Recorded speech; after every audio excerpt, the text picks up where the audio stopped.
Hello, welcome to the channel simplify your mind. जब हम book reading की habit बनाना चाहते हैं तो हम चाहते हैं कि हम किसी के एक्सपीरियंस से सीख के अपनी लाइफ में सक्सेस को अचीव कर सकें।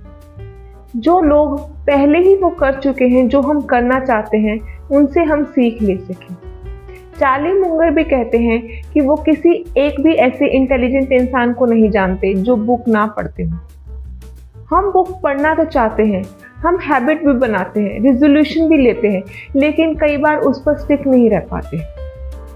तो मैं आज आपके साथ ऐसी कुछ टिप्स शेयर करूंगी जिससे हम सेल्फ हेल्प बुक को अच्छे से पढ़ सकते हैं और उसको अपनी लाइफ में हैबिट की फॉर्म में इम्बाइब कर सकते हैं। सबसे पहले हमें ये डिसाइड करना है कि हमें किस जॉनर की बुक पढ़नी है।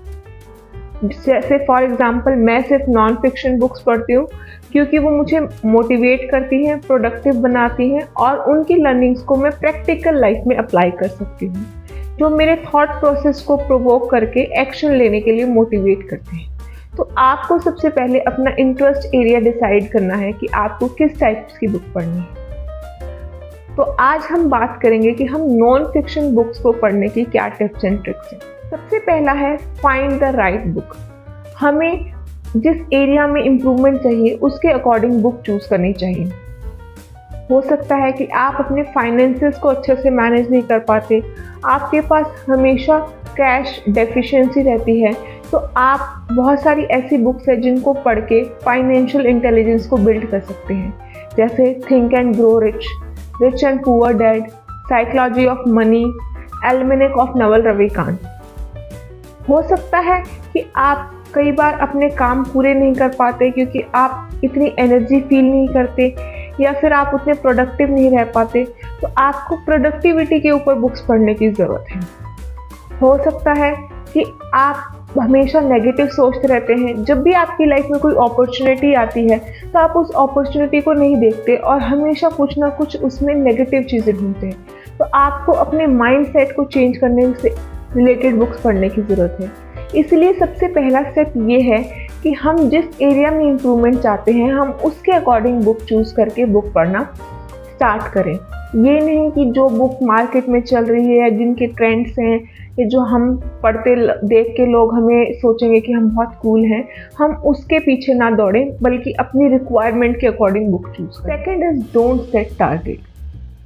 जब हम बुक पढ़ने के लिए एक्साइटेड होते हैं तो ओवर एक्साइटमेंट में हम बहुत बड़े बड़े टारगेट सेट कर देते हैं कि हम एक वीक में एक बुक कंप्लीट कर देंगे, 30 बुक कंप्लीट कर देंगे, साल में 40-50, इस तरीके से हम ओवरवेलमिंग टारगेट्स बना देते हैं।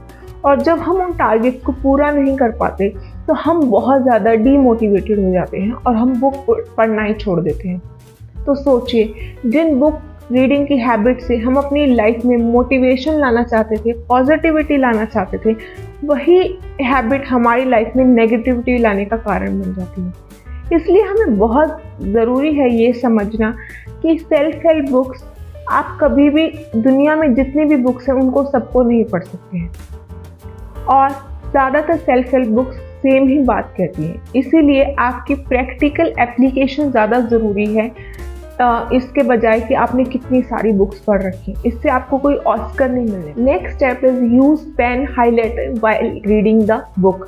कि हम जब भी बुक पढ़ें तो उसको पेन या हाइलाइटर से अंडरलाइन करें ताकि हम उन इम्पॉर्टेंट पॉइंट्स जो हमें बहुत ज़्यादा स्ट्राइक किए हैं उनको बार बार पढ़ सकें और उनको रिफ्रेश कर सकें। क्योंकि अगर हम ऐसा नहीं करेंगे तो हम उसको भूल जाएंगे, हम उनको अच्छे से याद करके अपनी लाइफ में अप्लाई नहीं कर पाएंगे और उससे बुक का पर्पस सॉल्व नहीं होगा। और अगर हम उस बुक को दोबारा पढ़ना चाहेंगे तो फिर वो हमें कवर टू कवर पढ़नी पड़ेगी। लेकिन जब हम पेन हाइलाइटर यूज़ करते हैं और इम्पॉर्टेंट पॉइंट्स उसमें हमारे अंडरलाइन होते हैं तो हम सिर्फ उनको ही पढ़ सकते हैं। Next is interpret in your own language. जब भी हम बुक पढ़ें तो हम उसको अपनी लैंग्वेज में इंटरप्रेट करें कि राइटर कहना क्या चाहता है, हमें उससे क्या समझ आया है, हम उसको अपनी रियल लाइफ में कैसे अप्लाई कर सकते हैं, कैसे हम एक्शंस लेके अपनी लाइफ को इम्प्रूव कर सकते हैं। जब हम अपनी लैंग्वेज में लिखते हैं तो हम उस बुक को इंटरप्रेट करते हैं अपने माइंड को टाइम देते हैं कि हम सोच सकें, जिससे हमारी थिंकिंग स्किल्स डेवलप होती हैं। हम कैसे उसको अपनी प्रैक्टिकल लाइफ में अप्लाई कर सकते हैं, हमारी डिसीजन मेकिंग स्किल्स इंप्रूव होती हैं और इस तरीके से हमारी लाइफ बेटर होती जाती है। नेक्स्ट इम्पॉर्टेंट बात हमें ध्यान रखनी है कि हमें इररिलेवेंट चैप्टर्स को स्किप कर देना है। जब भी हम बुक पढ़ते हैं तो हम कभी कभी उसको एकेडमिक बुक्स की तरह पढ़ने लग जाते हैं, कवर टू कवर, क्योंकि हमने कभी सेल्फ हेल्प बुक्स पढ़ी नहीं होती हैं और इसीलिए हमारी लाइफ में जिन चैप्टर्स की कोई रेलेवेंस भी नहीं होती हम उसको भी पढ़ते रहते हैं। तो इसलिए बहुत ज़रूरी है कि हम इररिलेवेंट चैप्टर्स को स्किप करें। हो सकता है आपको बुक में लगे कि ये बात मेरे काम की नहीं है, मेरे इंटरेस्ट की नहीं है, या ये मेरी लाइफ में प्रैक्टिकली अप्लाई नहीं हो सकती, आप उसको स्किप कर सकते हैं। हो सकता है कि किसी बुक में बहुत ज़्यादा रिपीटेशन हो कि आपको उस बुक की जिस्ट समझ आ गई है, वो क्या कहना चाहती है, लेकिन वो बात घुमा घुमा के वही बात कह रही है, तो उसको बार बार पढ़ने का कोई रेलेवेंस नहीं बनता। इसलिए हमें इररिलेवेंट चैप्टर्स को बिल्कुल स्किप कर देना चाहिए। पॉइंट है, discuss it with family members. To teach is to learn twice. जब हम किसी भी फैमिली मेम्बर या फ्रेंड के साथ अपनी लर्निंग्स को डिस्कस करते हैं तो वो कहीं ना कहीं हमारी मेमोरी में पक्का होता है और हम उसको प्रैक्टिकली अपनी लाइफ में अप्लाई करने की पॉसिबिलिटी भी बढ़ जाती है। और दूसरा, जब हम किसी से डिस्कस करते हैं तो वो भी अपना पॉइंट ऑफ व्यू ऐड करते हैं कि वो उस चीज़ के बारे में क्या सोचते हैं। इस तरीके से एक हेल्दी डिस्कशन के फॉर्म में हम और ज़्यादा सीख सकते हैं। इसलिए बहुत ज़रूरी है कि हम किसी फैमिली मेम्बर या फ्रेंड से डिस्कस करें, उनको इस जर्नी में अकाउंटेबल बनाएं। इससे हमारी जर्नी बहुत ज़्यादा इजी हो जाएगी और हमारी रीडिंग जो है एक फन वे में होना स्टार्ट हो जाएगी। उम्मीद करती हूँ दोस्तों कि आपको ये टिप और ट्रिक्स बहुत ज़्यादा हेल्प करेंगी सेल्फ हेल्प बुक्स को पढ़ने के लिए और उनसे जो लर्निंग्स आपने ली है उनको प्रैक्टिकल लाइफ में अप्लाई करने के लिए।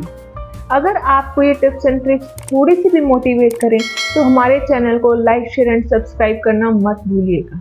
और हमेशा याद रखिए कि आपकी सेल्फ हेल्प बुक्स आपकी पर्सनैलिटी को डेवलप करने के लिए आपकी हेल्प करें, ना कि सिर्फ वो आपकी शेल्फ पर रखी रह जाएं।